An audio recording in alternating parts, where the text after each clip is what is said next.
Welcome to Sandeep studies. आज हम बात करेंगे रीजनिंग टॉपिक के रिगार्डिंग। जो रीजनिंग चलती है एग्ज़ाम देते हो उसके अंदर, तो उसके कुछ कुछ टॉपिक मेरे पास में लिखे हुए हैं पुराने, तो उसके नोट्स बनाए हुए थे, कुछ फैक्ट वगैरह लिख के मेरे छोटे छोटे। तो उसके रिगार्डिंग कोई एक एक दो दो क्वेश्चंस की हम चर्चाएँ करेंगे और इसके रिगार्डिंग हम डिस्कस करेंगे। सबसे फर्स्ट चलते हैं रीजनिंग। रीजनिंग होती क्या है? तो रीजनिंग को दो पार्ट में अंदर आप तोड़ोगे। एक होता है रीजन प्लस एक होता है आईएनजी रीजनिंग्स। रीजन होता है किसी भी चीज़ का रीजन, आप पूछते हो कि इसका क्या रीज़न है, कारण, मतलब इसका क्या लॉजिक है कि आप ऐसा क्यों हुआ, ऐसे क्या है। तो ये आईएनजी मतलब कि अर्थ है कि सम्मिलित होना, किसी चीज़ हो रही हो तो वो लॉजिक उसके अंदर है, हो रहा हो तो वो आगे रिपीट हो रहा हो या चाहे वो प्रीवियस जा रहा हो, तो वो लॉजिक किसी चीज़ के अंदर सम्मिलित हो तो उसे हम रीजनिंग से रिलेट करते हैं। अब इसके टाइप्स देखोगे तो रीजनिंग दो टाइप्स की होती है, एक होती है वर्बल, एक होती है नॉन वर्बल्स। जो वर्बल मतलब कि आप मौखिक रूप से आप किसी को बताओ कि 2+2 4 होते हैं, तो इसी तरीके से आप बताओ 4+4 कितने होते हैं। तो ये एक मौखिक तौर पे आप अपनी थिंकिंग से भी इसको सॉल्व कर सकते हो। पर यदि कोई एक आकृति आपको बतानी और उसका नेक्स्ट मूवमेंट आपसे पूछे तो आप उसको नहीं बना सकते, मौखिक रूप से नहीं बता सकते। आकृति को कोई फिगर होगा उसको आप मौखिक रूप से नहीं बता सकते। तो इस तरीके के जो टॉपिक्स आते हैं वो नॉन वर्बल कैटेगरी के अंदर आते हैं। वर्बल्स के अंदर आ गए। अब वर्बल्स में कैटेगरी डिफरेंट होगी। एक बेसिक सामान्य मान दिया कि जैसे नंबर बेस्ड कोई भी क्वेश्चन आप करते हो रीजनिंग का, तो वो एक मौखिक सामान्य क्वेश्चंस हो गया। सेकंड पार्ट इसको डिवाइड कर दिया एनालिटिक्स। एनालिटिक्स मतलब कि उसके अंदर कथन और आपने स्टेटमेंट और कंक्लूजन्स के आपने क्वेश्चंस देखे होंगे जिसमें स्टेटमेंट दिया होता कि ये ऐसे बोल रहा है और इसका ऐसे रिलेटेड है, तो इसको हम किस तरीके से करेंगे, तो उस तरीके को हम एनालिटिकल्स के पार्ट मानते हैं। और लॉजिकल तर्क संबंधित कि लॉजिक्स हो गया कि उसके अंदर डिफरेंट तरीके का, जैसे कि आप पहले से इनबिल्ट लॉजिक्स हो गया कि आपने वेन डायग्राम देखा होगा, ठीक है, तो उसके अंदर इनबिल्ट लॉजिक्स है, आप उसको ज़्यादा तोड़ मरोड़ नहीं सकते, ठीक है, कि उसके अंदर 6 डाइस के 6 फेसेज होती हैं तो आप उसमें ऐड नहीं कर सकते, ठीक है। तो वो इनबिल्ट लॉजिक है उसका, उसके अंदर आप चेंजमेंट नहीं कर सकते। कैलेंडर हो गया तो कैलेंडर्स के अंदर फिक्स है कि उसके अंदर महीने 12 ही होंगे, आप उसको 13 मान के नहीं कर सकते क्वेश्चन को, ठीक है। और उसके बाद में क्लॉक हो गई तो उसके अंदर आवर 24 ही काउंट होंगे, उसको आप 30 अजम्पशन लेके नहीं ले सकते। तो इस तरीके के जो टॉपिक्स होते हैं वो लॉजिकल बेस्ड होते हैं, वो तर्क से संबंधित होते हैं कि उसमें लॉजिक पहले से इनबिल्ट है, उसको आप तोड़ मरोड़ नहीं सकते कि वो पहले से फिक्स है, आप उसके अकॉर्डिंग ही क्वेश्चन सोल्व करते हो। और बेसिक में ये डिफरेंस होता है कि नंबर बेस्ड हो गए तो उसके अंदर आप अपने अकॉर्डिंग चेंजमेंट कर सकते हो, ठीक है, कि आपने नंबर्स बेस्ड नंबर सिस्टम आपने देखा होगा, उसके अंदर 2+2 यदि उसको 8 कहा जाए तो अब आप उसको 2 × 2+3 लिख के उसको 8 लिखा जाए तो उसके अंदर प्लस का मतलब माना जाएगा कि वो उसकी पावर को काउंट कर रहा है। तो इस तरीके के क्वेश्चंस बनाए जा सकते हैं, तो वो बेसिक के पार्ट आते हैं। उसके बाद हम चलते हैं नेक्स्ट। अब इसको थोड़ा सा थ्योरेटिकल रूप से बताया गया कि वर्बल्स को क्या बोलते हैं, जिसे बिना लिखे सुने पढ़कर कारण को समझा जा सके, उसे हम मौखिक रीजनिंग कहते हैं। इसे सामान्यतः मुख्य 3 भागों में बांटो। 3 भाग मैंने बता दिया, जिसके अंदर मूल कारण पहले से ही नहीं तो उसे बदला नहीं जा सके। इस प्रकार की रीजनिंग को रूट बेस्ड श्रेणी के अंदर शामिल किया जाता है कि उसका रूट इन कोज है, उसके अंदर बना हुआ है, आप उसको तोड़ नहीं सकते। जैसे अल्फ़ाबेट है, अल्फ़ाबेट का रूट कोज पहले से इनबिल्ट बना हुआ कि उसके अंदर 26 अल्फ़ाबेट ही होते हैं, ठीक है, तो उसके अकॉर्डिंग रूट बेस्ड सामान्य हो गई। कोडिंग डिकोडिंग को आप देखोगे तो कोडिंग डिकोडिंग को आप अपने अकॉर्डिंग चेंजमेंट कर सकते हो। सीटिंग अरेंजमेंट हो गया, सीटिंग अरेंजमेंट के अंदर आप सीटिंग को या तो आप अंदर की साइड में सर्कुलर बैठा सकते हो, ट्राई रेक्टेंगुलर बैठा सकते हो, लाइन में बैठा सकते हो, तो इस तरीके की बैठक व्यवस्था होती है, उसको सीटिंग अरेंजमेंट से होगी। एनालॉजी सादृश्यता को भी आप कंपैरिजन के तौर पे देखते हो। तो अब ये टॉपिक्स के नाम आ गए डिफरेंट डिफरेंट। मैथमेटिकल ऑपरेशंस हो गए, डायरेक्शन टेस्ट की, एक व्यक्ति उत्तर दिशा की ओर मुँह करके निकला, उसके बाद वो बाएं गया, उसके बाद में फिर वो दाएं गया, फिर उसने 90 डिग्री पे 90 डिग्री पे उसने बाएं टर्न किया, उसके बाद में उसके डायरेक्शन की दिशा क्या होगी। तो इस तरीके के क्वेश्चन होंगे वो डायरेक्शन से रिलेटेड। ब्लड रिलेशंस हो गया कि लिंक करके बताता है कि उसके बेटे के पिता की बहन का आपके पुत्र का आपके साथ में क्या रिलेशन है। इस तरीके के क्वेश्चन होंगे वो ब्लड रिलेशन से रिलेटेड आएंगे। डाइस को मैंने अभी बताया आपको कि पासे के फेसेस पे आपको पूछेगा कि नेक्स्ट मोमेंट उसके अपोजिट साइड में कौन सी डायरेक्शंस होगी। क्यूबर्ड से रिलेटेड हो गए, कैलेंडर्स हो गए, क्लॉक्स हो गए, ये टॉपिक्स हो गए। वेन डायग्राम्स हो गए, स्टेटमेंट कंक्लूजन्स हो गए, डाटा सफिशिएंसी एंड एनालिसिस, ये रूट के टॉपिक्स हो गए। ठीक है, कि पहले से रूट बेस पे टॉपिक्स हो गए। नेक्स्ट में चलेंगे हम नॉन वर्बल्स के अंदर कौन कौन से टॉपिक्स आते हैं। जिन विचारों को हम केवल लिखकर ही व्यक्त किया जा सकता है उनको हम नॉन वर्बल्स की कैटेगरी के अंदर रखते हैं। उनको हम मौखिक रूप से अभिव्यक्त नहीं कर सकते। इस प्रकार की रीजनिंग को हम गैर मौखिक या लिखित श्रेणी में रखा जाता है। जैसे काउंटिंग फिगर्स, अब फिगर को काउंटिंग करने के लिए आपको फिगर बना के बताना पड़ेगा कि ये फिगर है, तो इसके अंदर आप काउंट करके बताओ कि कितने इसके अंदर ट्रायंगल्स हैं, कितने इसके अंदर रेक्टेंगल्स हैं, और कितने इसके अंदर लाइंस हैं, और क्या क्या इसकी पॉसिबिलिटीज़ हैं। इस तरीके के इमेज किसी चीज़ का आपको जैसे वाटर इमेज पूछ सकता है, नॉर्मल मिरर इमेज पूछ सकता है। इस तरीके के जो होंगे प्रतिबिंब पूछेगा वो इमेज को आपको दिखाना पड़ेगा। उसके बाद में फिगर क्लासिफिकेशंस, फिगर को क्लासीफाइड करना हो डिफरेंट में, तो वो फिगर क्लासीफाइड का पार्ट हो गया। कंप्लीट द फिगर्स, फिगर को कंप्लीट करना हो तो वो इसका पार्ट हो गया। पेपर कटिंग या फोल्डिंग करनी हो तो वो भी नॉन वर्बल्स का पार्ट हो गया। एम्बेडेड फिगर्स को छुपी आकृति को ढूंढना हो तो उस तरीके के टॉपिक्स भी नॉन वर्बल्स के अंदर आ गए। उसके बाद नेक्स्ट चलते हैं हम, कुछ टॉपिक मैंने लिए हुए हैं, उसके रिगार्डिंग हम पढ़ेंगे। सबसे फर्स्ट टॉपिक अल्फ़ाबेट के रिगार्डिंग्स। तो अल्फ़ाबेट के अंदर क्या होता है, अंग्रेजी वर्णमाला के A to Z तक कुल 26 अल्फ़ाबेट होते हैं। वर्णमाला के बाएं से दाएं भाग का निर्धारण इस तरीके से कर सकते हो कि वर्णमाला कतार में आपसे आगे खड़ी है, अतः आपका बायां वर्णों का भी बायां होगा और आपका दायां भाग उनका दायां होगा। तो ये कॉन्सेप्ट बताएगा कि हम कैसे उसका लेफ़्ट साइड डिसाइड करें और कैसे उसकी राइट साइड डिसाइड करें। तो ये पूरी अल्फ़ाबेट लिखा हुआ है A to लेके Z तक, टोटल 26 अल्फ़ाबेट होते हैं। तो ये इसका लेफ्ट पार्ट हो गया, ये इसका राइट पार्ट हो गया। ठीक, यदि आपको पूछे कि बाएं से पांचवा अक्षर, तो बाएं से पांचवा अक्षर हो गया तो ये हो गया, ई हो गया। और यदि इसी को कह दे कि दाएं से पांचवा अक्षर, तो दाएं से पांचवा अक्षर वी हो गया। तो ये इस तरीके से उसका बायां और दायां अल्फ़ाबेट का डिसाइड हम करते हैं। कोई भी वर्ण हो तो उसकी लेफ़्ट साइड होगी तो उसकी अपनी पोजीशन के अकॉर्डिंग आपका बायां पार्ट होगा, तो बाएं साइड बायां भाग होगा। दाहिनी साइड देखोगे तो दाहिना भाग होगा। किसी भी वर्ण की बाईं स्थिति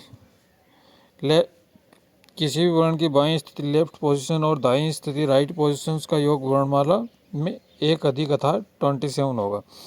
ऐसा इसलिए होगा क्योंकि वर्ण की स्थिति बाईं और तथा दाहिनी ओर दोनों तरफ से जुड़ जाती है। अभी जैसे ये अल्फ़ाबेट दे रखा है आपको, ठीक है। अब इनके अंदर किसी भी अल्फ़ाबेट की आप पोजीशन जोड़ोगे इन दोनों को, तो इनका टोटल सम आता है 27 आता है। कहीं से भी किसी को भी ऐड कर लो। सपोज करो आपने एस का ऐड किया तो 19 + 8 ऐड करोगे तो ये 27 होता है। ये इसलिए होता है क्योंकि इसकी पोजीशन इधर भी काउंट हो गई और इसकी पोजीशन एस की पोजीशन इधर भी काउंट हो गई, तो ये डबल टाइम्स काउंट हो गई। तो इसलिए इसका ये जो सम आता है वो 27 आता है। यदि एक वर्ड की आपको लेफ्ट पोजीशन दे रखी है और राइट पोजीशन पूछे तो उसके लिए आप क्या करोगे, उसको 27 में से घटा दोगे। सपोज करो आपके पास में कोई भी अल्फ़ाबेट दे दिया, अब मेरे को दे दिया कि एम दे दिया, तो एम के आपको लेफ़्ट पोजीशंस पता है कि 13 है, तो इसके आपको राइट पोजीशंस पता करनी है। तो left plus right equals to 27 होता है। यदि आपको लेफ्ट 13 दे दी तो आप क्या करोगे, राइट इक्वल्स टू कर दोगे 27 माइनस 13 कर दोगे, तो ये कितनी आ जाएगी, 14 आ जाएगी। तो आप ये इसकी पोजीशन देखोगे तो एम की राइट पोजीशन कितनी आ जाएगी, 14। किसी और की भी ट्राई कर लो, सपोज करो टी की आपको ट्राई करनी है, तो इसकी पोजीशंस कितनी है, लेफ्ट पोजीशंस कितनी है, 20 है, और राइट आपको पता करनी है, और टोटल कितना होता है, 27 होता है। तो राइट पोजीशन हो जाएगी 27 माइनस 20, तो 7 इसकी राइट पोजीशंस आ जाएगी। तो इस तरीके से हम किसी भी अल्फ़ाबेट के हम लेफ्ट और राइट पोजीशंस निकाल सकते हैं। अब इसके बाद में प्रश्नों को हल करते समय बाईं ओर से लेफ्ट को एल से रिप्रेजेंट करते हैं तथा दाहिनी ओर को आर से रिप्रेजेंट करते हैं। एल और आर की स्थिति को उनके साथ नीचे के कॉर्नर में लिखा जाता है। जैसे कोई किसी भी क्वेश्चंस को सॉल्व करते हैं तो उसके अंदर जो पोजीशंस को शो करना होता है, सपोज करो लेफ्ट से 5वीं पोजीशन है तो उसको आप लिखोगे L5। आपको कहेगी दाएं से 10वीं पोजीशन तो आप उसको लिखोगे R10। तो इस तरीके से इनको रिप्रेजेंट किया जाता है।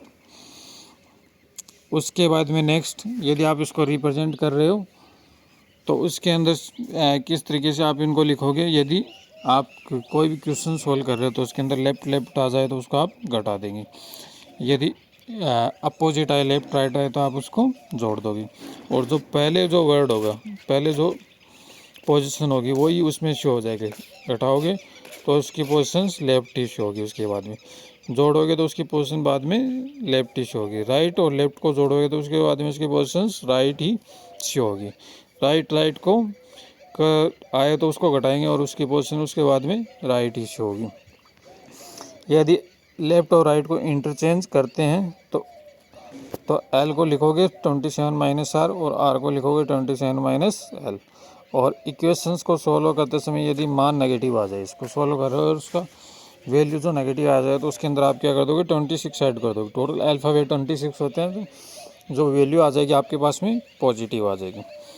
यदि कोई भी सीरीज देकर उसके सीधे क्रम में ये भी प्रोसेस करते हैं तथा यदि उल्टे क्रम में पूछे तो सीरीज का टोटल से एक अधिक करके घटा देंगे। कोई सीरीज आपको सीधे देकर उसके सीधे क्रम में ये प्रोसेस करते हैं तो उल्टे क्रम में पूछे तो सीरीज को टोटल से एक अधिक करके उसको घटा देंगे। इसके रिगार्डिंग मैं आपको एक क्वेश्चन करके बताऊँ। सपोज कर हम क्वेश्चन ले लेते हैं कि मैंने क्वेश्चन लिया कि अंग्रेजी वर्णमाला की बाईं ओर से 10वें अक्षर के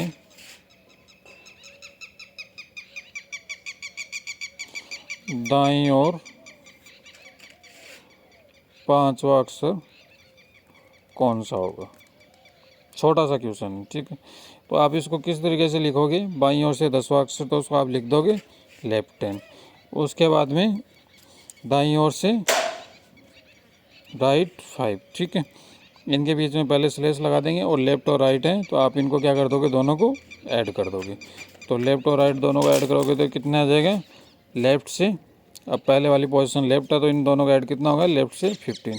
अब अल्फ़ाबेट के टोटल 1 से लेकर 26 तक आपको याद करना पड़ेगा। अब लेफ्ट 15 आप निकालना चाहोगे तो इसके अंदर क्या करोगे, आप लेफ्ट से 15 पोजीशंस किसकी होगी तो आपको ध्यान में रखना पड़ेगा, ठीक है।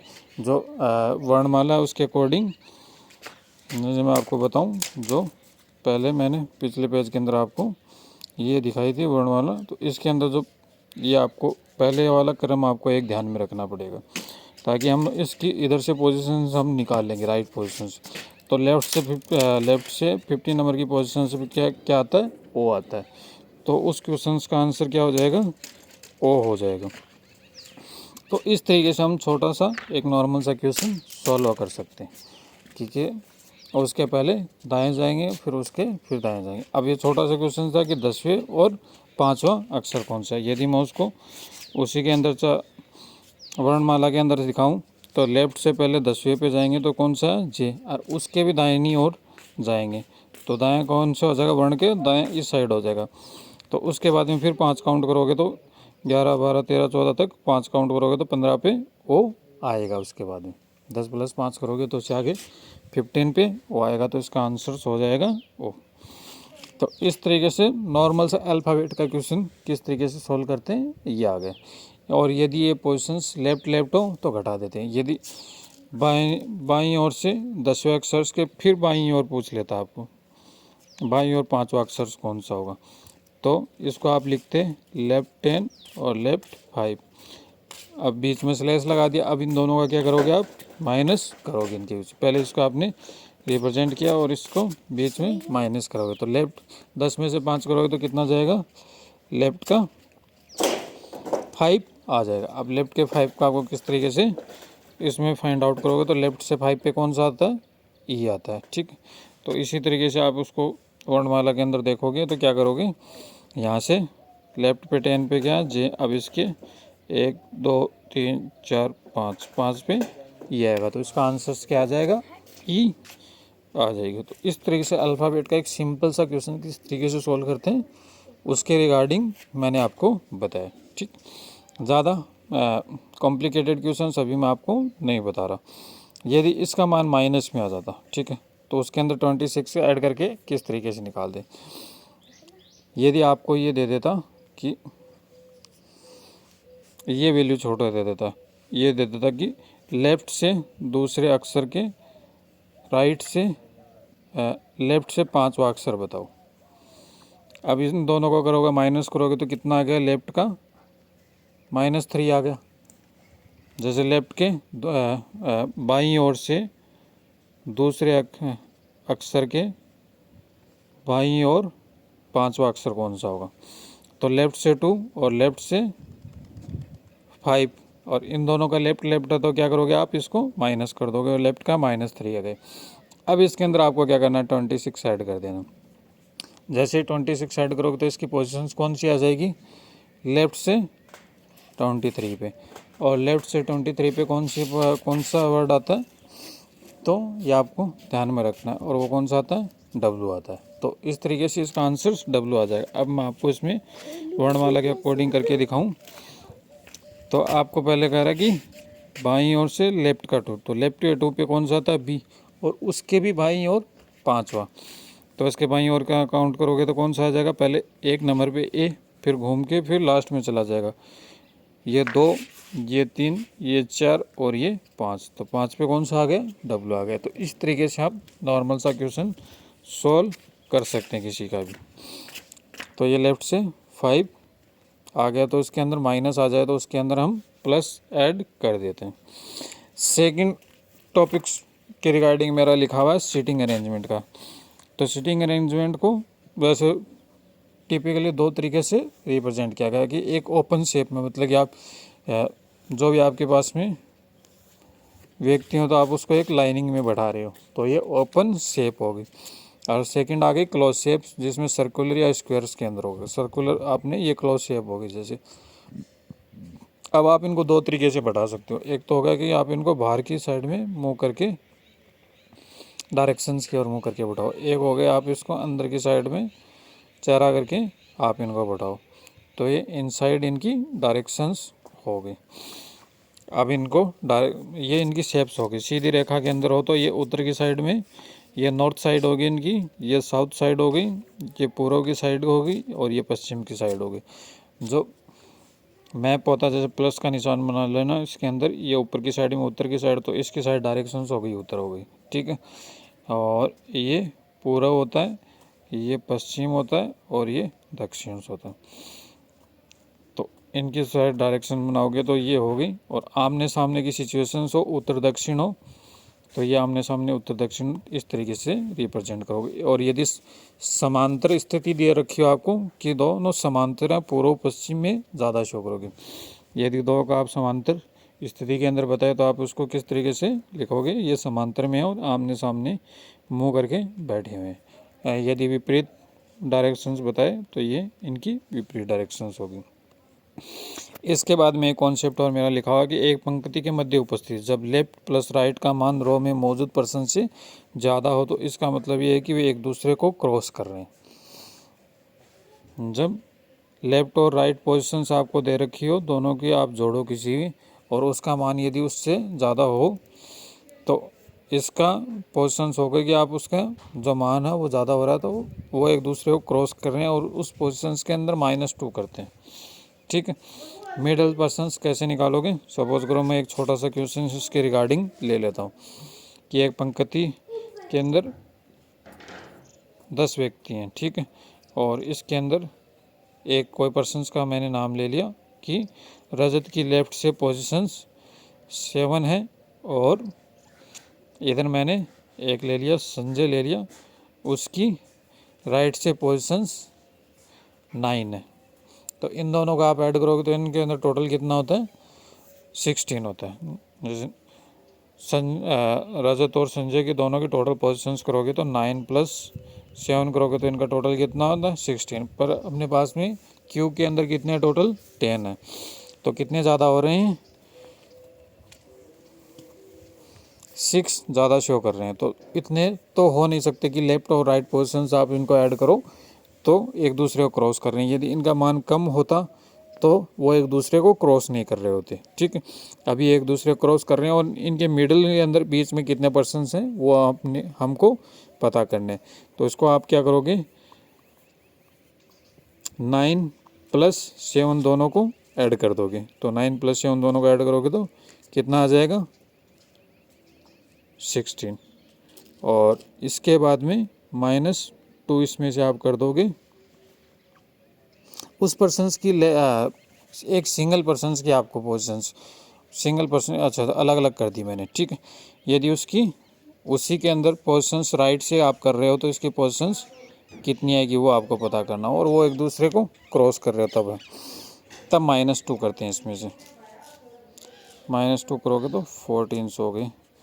यदि यहाँ पे इसकी 9 है और यहाँ पे इसकी 7 है तो इसके बीच में तो 7 10 हो गया यहाँ पे और यहाँ पे, तो इसके बीच में सही है। और 4 पर्सन्स इसके बीच में आ जाएंगे। आप इसमें टोटल 14 - 10 कर दोगे तो 4 पर्सन्स इनके बीच में आ जाएंगे।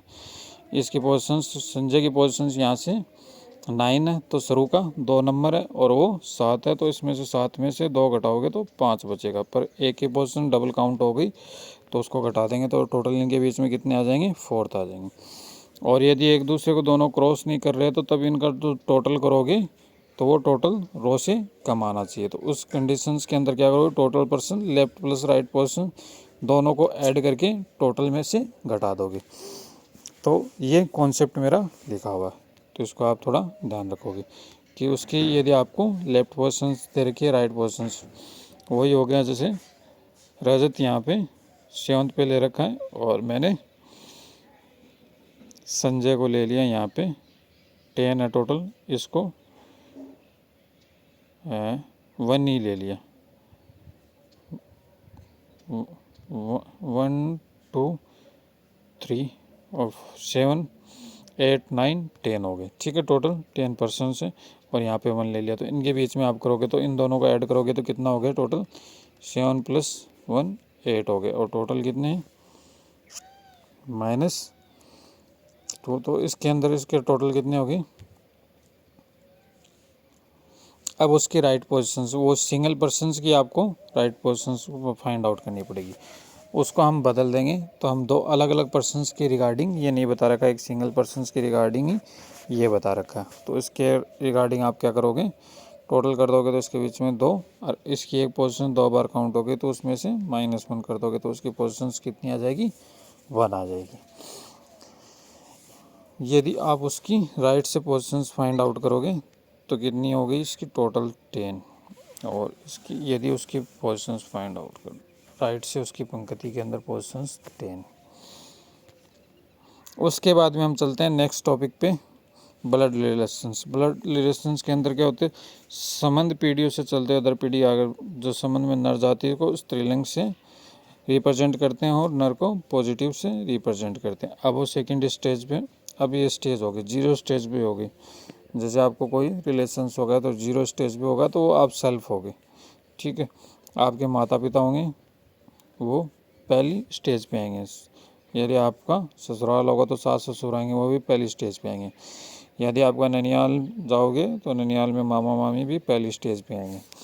यदि आपके फूफा बुआ जी हैं तो वो भी आपके फर्स्ट स्टेज पे आएंगे। उसके बाद में दादा दादी नाना नानी आते हैं, वो सेकंड स्टेज पे आते हैं।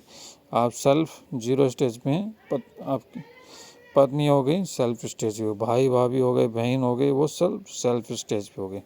बिलो ये अपर स्टेज के अंदर थे। बिलो के अंदर आप जाओगे तो उसके अंदर आते हैं, जैसे आपका सन्स हो गया, बेटा बेटी हो गए, तो वो बिलो 1 स्टेज आ गया, ठीक है।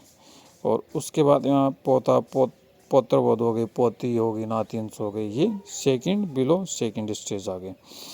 और इसके अंदर एक और चीज़ लिखी है जिसके बारे में पूछा जाए, अपोजिट डायरेक्शन में चलते हैं, अर्थात पर्सन से लेकर का की तरफ हम इसमें चलते हैं। तो ये इसके अंदर बेसिक बताया गया कि किसको किस तरीके से डिफाइन कर दें। तो आप इसके पोजीशंस के रिगार्डिंग ये थोड़ा सा इसमें बताया गया। उसके बाद हम चलते हैं नेक्स्ट पे, डाइस को। ये बेसिक चीज़ें लिखी हुई हैं, मैं आपके पास साथ में एक बार शेयर कर लेता हूँ। इसके अंदर क्या पोजीशंस इसकी दी, एक पासे की एक स्थिति दी हुई है तो उसे स्टैंडर्ड डाइस माना जाता है। उसकी स्थिति के विपरीत फलकों का योग होना चाहिए। अब डाइस होता है तो ये दिए आपको 3 डायरेक्शन ये दे रखी हो और 3 डायरेक्शंस इस तरीके से दे रखी हो।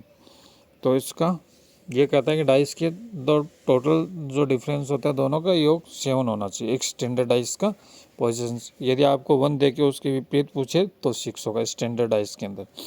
2 दे के पूछे तो उसके विपरीत 5 होगा, 3 दे के पूछे उसके विपरीत 4 होगा, क्योंकि उन दोनों का स्टैंडर्ड होगा तो दोनों का सम होगा वो 7 होना चाहिए।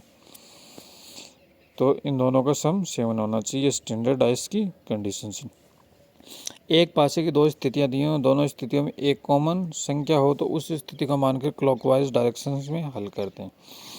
यदि आपको 2 अलग अलग सिचुएशंस दे रखी हैं, ठीक है, और इन दोनों के अंदर एक सिचुएशंस कॉमन है, जैसे 3 डाइस की सरफेस पे 3 कॉमन है दोनों के अंदर, तो 3 को आप फिक्स मान के और इसको क्लॉकवाइज घुमा दोगे। पहले के अकॉर्डिंग 3 2 5 आ गए, सेकंड के अकॉर्डिंग 3, इनको आप इस डायरेक्शन में घुमा रहे हो 4 6, तो इससे 2 की सिचुएशन फिक्स हो गई। 2 के विपरीत 4 है, 5 के अपोजिट 6 है, तो बच गया कौन सा, 1 बच गया। तो 3 के अपोजिट कौन सा हो जाएगा, 1 हो जाएगा। तो इस तरीके से हम इसकी डायरेक्शन फाइंड आउट करते हैं।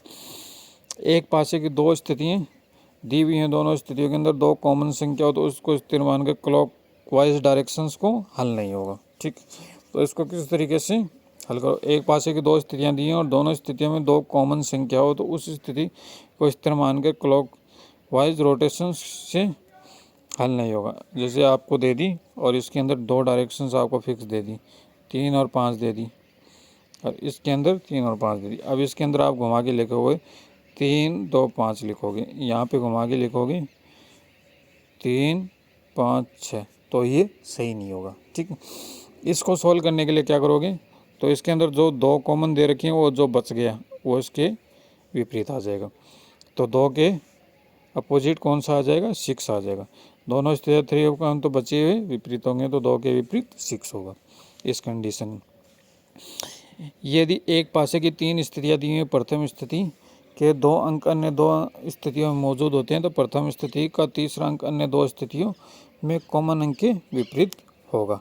इस कंडीशंस के अंदर क्या होगा कि एक पासे की 3 स्थितियां आपको दे रखी हैं, ठीक है, और प्रथम स्थिति के 2 अंक अन्य 2 स्थितियों में मौजूद होते हैं तो प्रथम स्थिति का तीसरा अंक अन्य तीसरी स्थिति के, अब सपोज करो यहाँ पे आपको दे रखे हैं 3 स्थिति, पहली स्थिति के अंदर 2 दे रखा है और वो यहाँ पे भी मौजूद है, सेकंड के अंदर भी मौजूद है। पहली स्थिति के अंदर 5 दे रखा है और वो तीसरे के अंदर भी मौजूद है। तो अब आपका क्या होगा, सेकंड और थर्ड स्थिति का जो कॉमन अंक होगा, इन दोनों का कॉमन होगा, वो किसके खिलाफ होगा, उसके अंदर जो 2 नहीं है, जो कौन सा बच गया, 6 बच गया, तो 3 6 के अपोजिट डायरेक्शंस भी होगा। तो ये इस तरीके की इसकी पोजीशंस पता फाइंड आउट हम कर सकते हैं। इसके बाद में घन और घनाभ का आप फाइंड आउट करोगे तो घन और क्यूब और क्यूबॉइड से रिलेटेड फॉर्मूले हम पता करने पड़े, जैसे कि बड़े घन की भुजा ए है और छोटे घन की भुजा ए हो तो उसको काटे गए उसकी हम फाइंड आउट करेंगे। जैसे कि बड़े घन की ये अपने पास में क्यूबॉइड है, उसकी जो साइड की साइड है वो ए दे रखी है, छोटे की ए दे रखी है।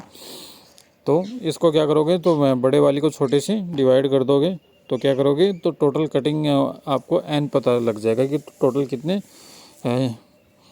छोटे छोटे स्लाइड के अंदर काटा गया है। और उसके बाद में कुल घनों की संख्या करोगे तो एन आ गया, तो एन का क्यूब कर दोगे तो टोटल घनों की संख्या आ जाएगी।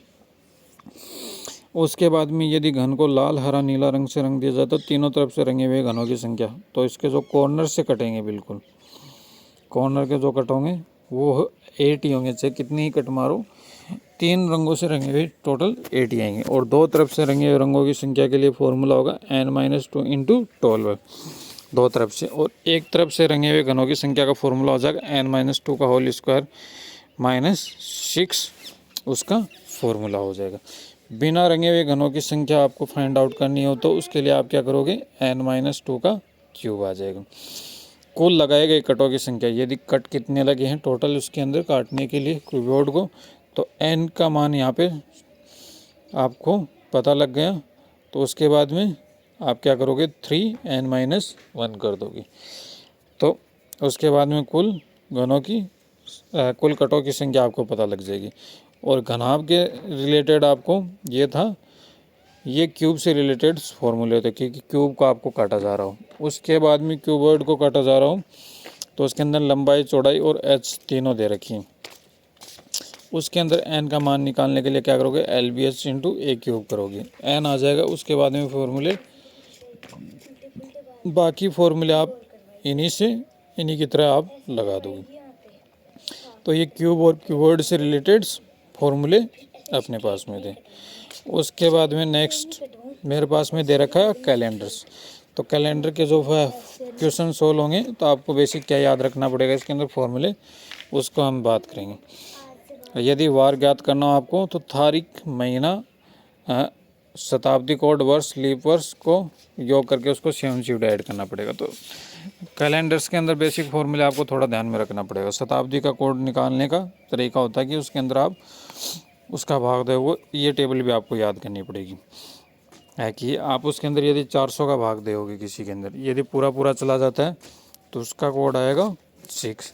यदि भाग दें उससे डिवाइड करने के बाद में 100 बचता है तो उसका कोड आएगा 4। यदि 200 बचता है तो उसका कोड आएगा 2, और यदि 300 बचता है तो उसका कोड आएगा 0।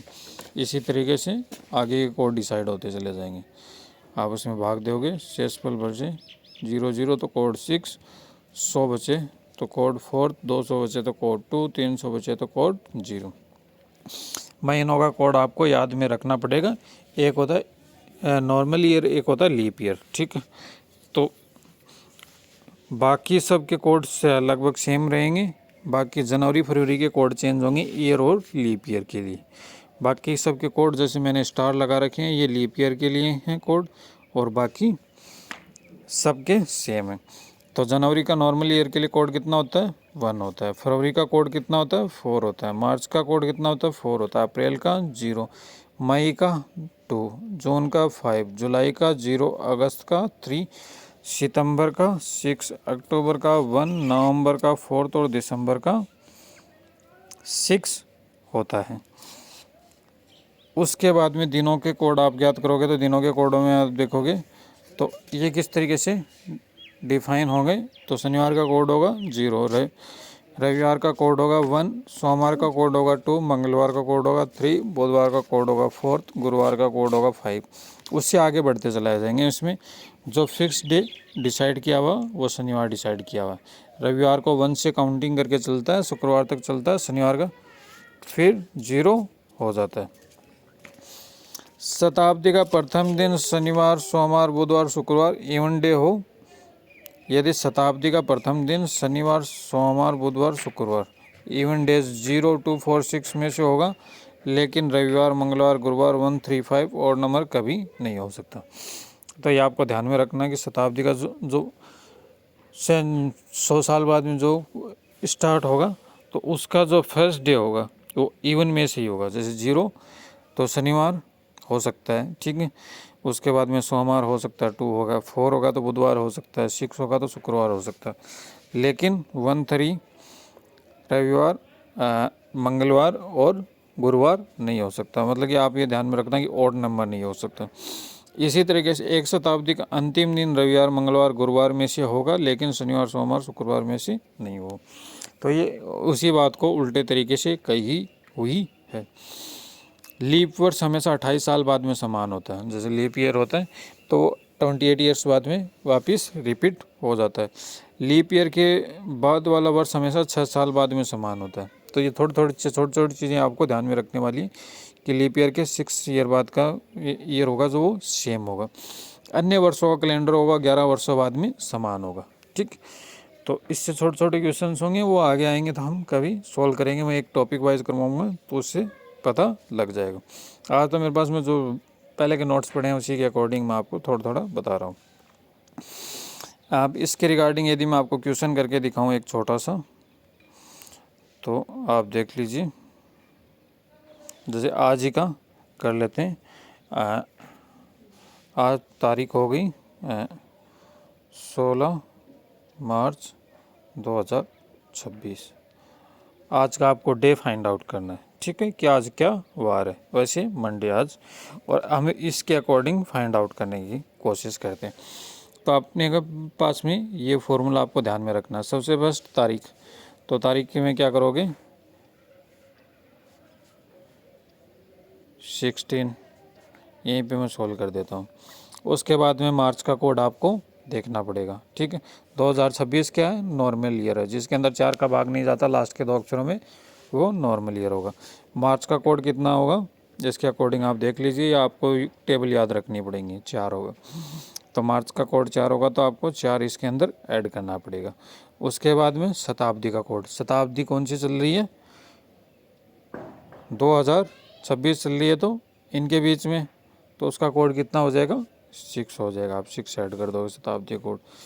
वर्ष कितने हैं इसके अंदर टोटल 26 इसके अंदर वर्ष हैं, प्लस लीप ईयर कितने होंगे 4 का इसके अंदर भाग दोगे तो कितने आ जाएंगे, लीप ईयर बता देगा। तो कितने लीप ईयर्स हैं, 4 का भाग 4 से डिवाइड करोगे तो इसको आपको इसके अंदर पॉइंटों के अंदर नहीं करना, जितना जितना पूरा जाता है उतने उतने वर्ष इसके अंदर लीप ईयर हो जाएंगे। 6 टाइम पूरा जाता है तो ये लीप ईयर्स हो जाएंगे। अब आप इसको डिवाइड करना है 7 से। ठीक है, अब हमको इसमें सिर्फ रिमाइंडर चाहिए होता है कि बाकी पूरा भाग चला जाए, जितना बचे उतना हमको रिमाइंडर के तौर पे फाइंड आउट करना है। तो आप इसको सीधा भी डिवाइड कर सकते हो। जैसे 7 से डिवाइड करोगे तो इसके अंदर 2 बारी पूरा पार्ट चला जाएगा, 2 बच जाएंगे। 14 हो गया और 16 के लिए 2 बच गए। ठीक है, उसके बाद में 26 में दोगे तो 7 चौक 28 होता है, तो इसको आप -2 लिख सकते हो। ठीक है, उसके बाद में 7 का भाग इसमें दोगे, 6 में दोगे तो +1 हो, तो इसको आप रिमाइंडर के तौर पे -1 छोटा करने के लिए आपको जोड़ने की ज़रूरत नहीं है। इनको मैं किस तरीके से सोल्व कर रहा हूँ वो आप देख सकते हो। ठीक है, इसके बाद 7 को यहाँ पे 6 को करोगे -1 लिख सकते हो। यदि 4 हो तो यहाँ पे -3 लिखना पड़ेगा कि कितने और ऐड करने हैं। हमको 0 कर दें उस नंबर से कट जाए तो रिमाइंडर हमको फाइंड आउट करना है। अब इसको आप ऐड करोगे तो यहाँ पे 2 से 2 काट दो, और यहाँ पे -1 है, यहाँ पे -1 है। इन दोनों को आप ऐड करोगे तो -2 और +4, +4 -2 तो कितने बच गए 2 बच गए। तो 2 का आपको देखना है कि कौन सा वार दे रखा है। अब यहाँ पे 2 कोड कौन से वार का दे रखा है, सोमवार का। तो आज कौन सा वार है, सोमवार है। तो इस तरीके से हम एक नॉर्मल वार पता कर सकते हैं इस फॉर्मूले से। बाकी ये छोटे छोटे और कॉन्सेप्ट लिखे हुए हैं बड़े फार्मूलों के लिए लिखे हुए हैं। उसके बाद में नेक्स्ट चलते हैं हम। नेक्स्ट पे लास्ट पेज है क्लॉक से रिलेटेड। ठीक है, तो क्लॉक से रिलेटेड कि घड़ी के अंदर आप टाइमिंग कैसे पता करते हैं। तो नॉर्मल से छोटा सा कॉन्सेप्ट लिखा, यह सिर्फ एनालॉग घड़ियों के लिए प्रयुक्त होता है। जैसे डिजिटल्स होते हैं उनका नहीं पता कर सकते हम, इसके अंदर सिर्फ जो एनालॉग डेटा होते हैं उसी का हम इससे फाइंड आउट कर सकते हैं। 60 मिनट में मिनट की सुई 360 डिग्री का कोण बनाती है। जैसे यहाँ पे सुई घूम के आती है तो 1 घंटे के अंदर पूरा घूम के वापस 0 पे आ जाती है। तो 60 मिनट के अंदर मिनट की सुई ने 360 डिग्री का कोण बनाया, तो 1 मिनट में मिनट की सुई कितने डिग्री का एंगल बनाएगी 6 डिग्री का। 12 घंटों में घंटे की सुई कोण बनाएगी, कितना बनाएगी पूरा घूम के, जैसे घंटे वाली सुई 12 घंटों के अंदर वापस घूम के आएगी तब 360 डिग्री का कोण बनेगा। तो 1 घंटे में घंटे की सुई कितना कोण बनाएगी, तो उसको 12 से डिवाइड कर दोगे तो कितना आ गया 30 डिग्री। यहाँ पे कितने से डिवाइड किया 360 को, 60 से डिवाइड किया तो ये कितना है 6 डिग्री।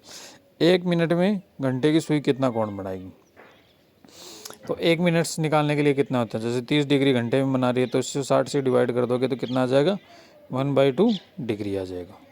दोनों सुइयों के मध्य का कोण आपको फाइंड आउट करना हो तो सपोज करो कि जब मिनट की सुई चल रही होती है तो घंटे की सुई भी आगे बढ़ रही होती है धीरे धीरे धीरे धीरे।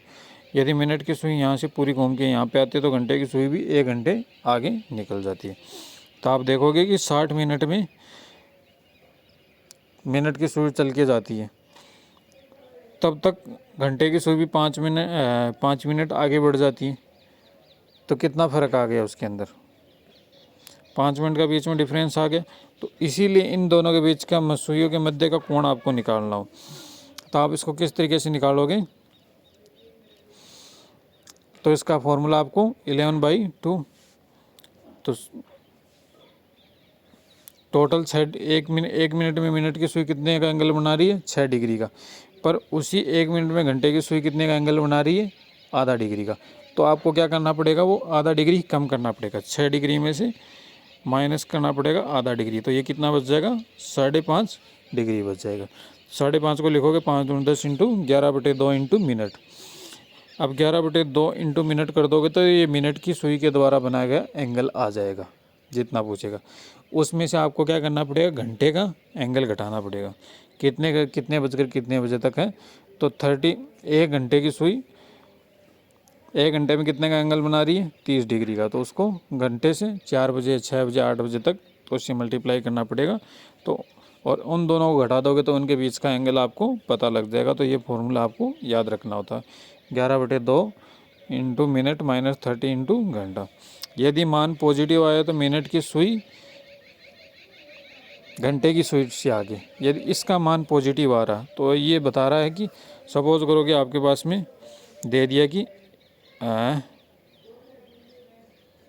यहाँ पर दे दिया कि आपको 2:20 पर दोनों के बीच में आप एंगल बताइए। जैसे नॉर्मल सा छोटा सा क्वेश्चन दे दिया कि 2:20 पे। अब आप देखोगे तो 2 हैं तो घंटे की सुई यहाँ पे और मिनट की सुई यहाँ पे 4 पे आ जाएगी। ठीक है, अब इस क्वेश्चन को सोल्व करोगे तो इसके अकॉर्डिंग 11/2 इंटू 20 माइनस घंटे का 30 इंटू 2, तो इसको सोल्व करोगे तो ये आ गया 10, 11 इंटू 10 110, 30 दूनी 60। इसको घटाओगे तो इन दोनों के बीच में एंगल कितना आ जाएगा 50 डिग्री। तो यहाँ पे 2 होगा और यहाँ पे 5 होगा। तो वैसे तो आप देखोगे तो इनके बीच में टोटल एंगल आपको दिखेगा 2 और 4 के बीच में एक 30 डिग्री का ये और 30 डिग्री का टोटल 60 डिग्री दिख रहा है। ठीक है, 2 घंटे का फर्क दिख रहा है तो 30 दूनी 60 आपको डिफरेंस दिख रहा है, पर वो उस टाइम पे घंटे की सुई भी चल के आएगी उतनी आगे। तो इनके बीच का एंगल कितना आ जाएगा 50 डिग्री। और अभी इसको चेंज कर दें, यदि मान नेगेटिव आए तो मिनट की सुई घंटे की सुई से पीछे। अब यहाँ पे कर दिया कि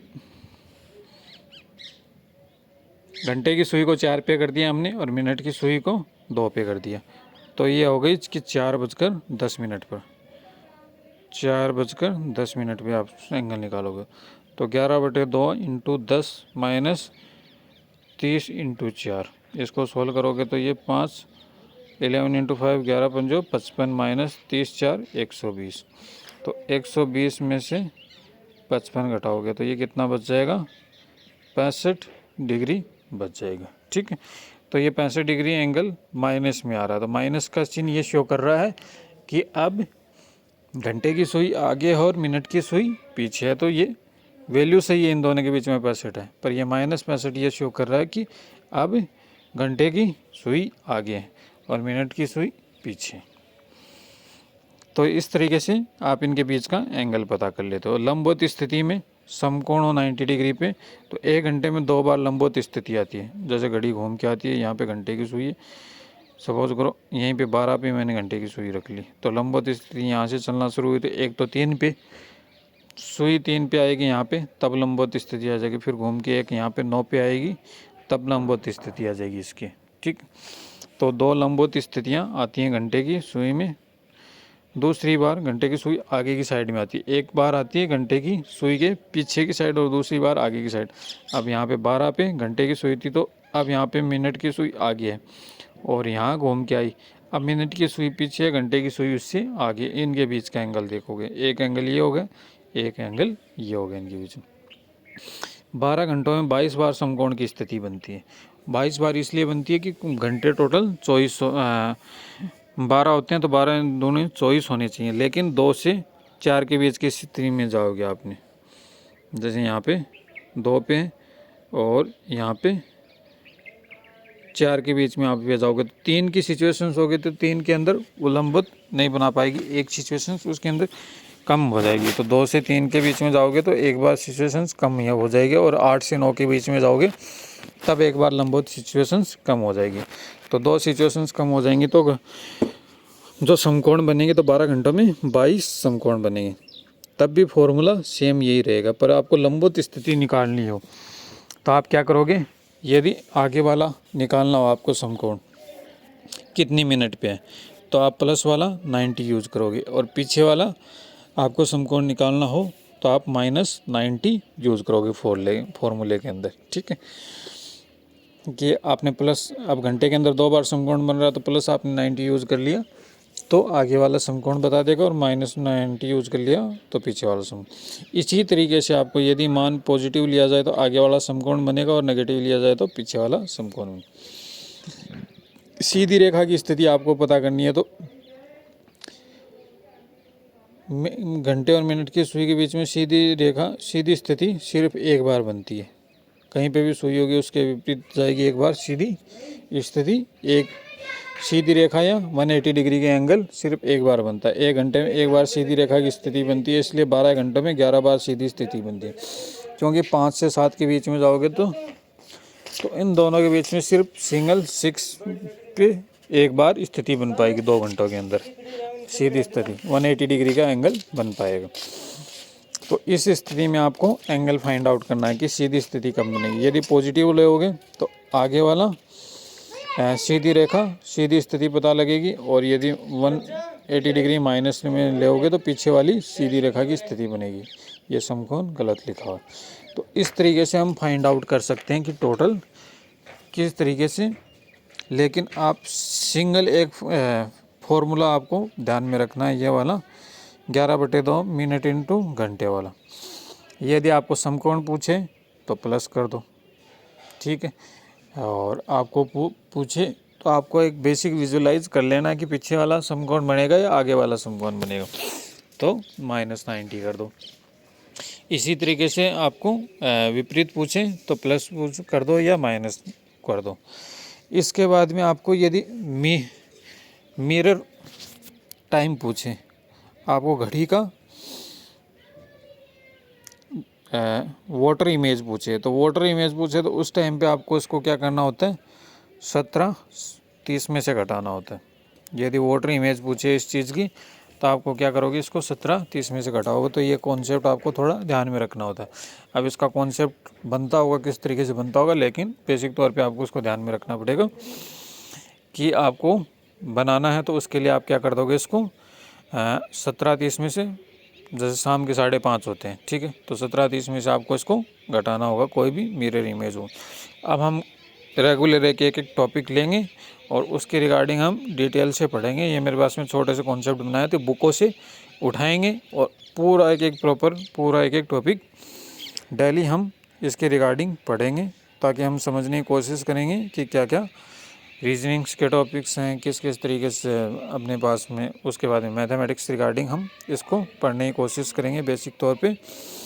और ये हमारे पास में रीजनिंग के टोटल टॉपिक थे। और एक बार मेरे पास में बेसिक 2-3 टॉपिक ही मेरे पास में लिखे हुए थे, उसकी रिगार्डिंग्स आप देख लेना। और अल्फ़ाबेट ये आप उसकी रिगार्डिंग देख लेना।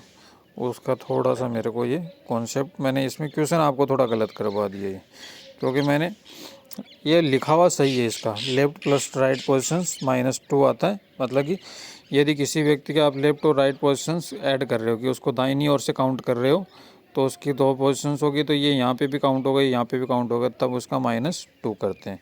और उस कंडीशंस के अंदर क्या होगा, लेफ्ट और राइट दोनों पोजिशंस को उसके ऐड करोगे तो टोटल में से घटाओगे उसको। तो उस कंडीशंस में क्या होगा कि उनके जो बीच मिडल पर्सन्स होंगे वो काउंट हो जाएंगे। जब हम क्वेश्चंस लेंगे इसके रिगार्डिंग आपका ये कॉन्सेप्ट क्लियर हो जाएगा बिल्कुल पूरी तरीके से, प्रॉपर तरीके से। तो अपने पास में ये बेसिक कॉन्सेप्ट थे। Thank you so much. Next हम करेंगे नेक्स्ट टॉपिक इसके रिगार्डिंग्स।